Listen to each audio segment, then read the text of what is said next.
Qadimki zamanda havası yiqishliq, bağ baranglari chiroyliq, yaylaqlari poyandozdek ko'rimlik bir yurtda cho'ng bir podshoh o'tgan ekan.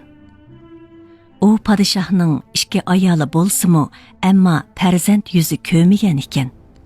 Shunga uning ko'ngli bearamkan. U xafalig'ini besish maqsadida har doim shikarga chiqib tomosha qilishni yaxshi ko'rdi ekan. Ay kunlar o'tib, podshohning kichik ayoli homildor bo'pti. Buni anglagan podshoh shikarga texmo amroq bo'lib ketibdi.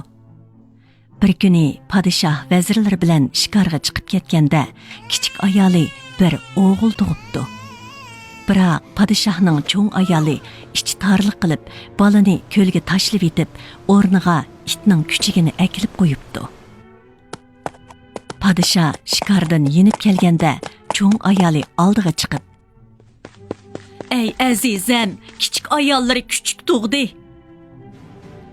deb xabar qilibdi.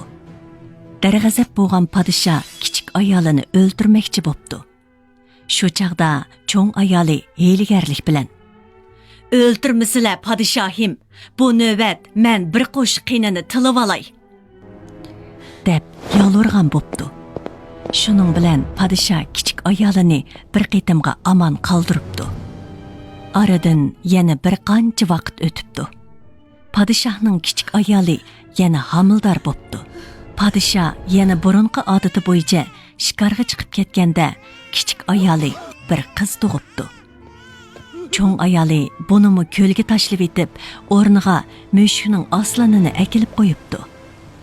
Podshoh shikardan qaytib kelganda, cho'ng ayoli podshohning oldiga mushukning aslanini ko'tarib chiqib, "Ey azizam, bu qitim kichik ayollari aslan tug'di. Yurt ichida yuzimizni yer qilibdi. Bu nima degan rasvochilik?"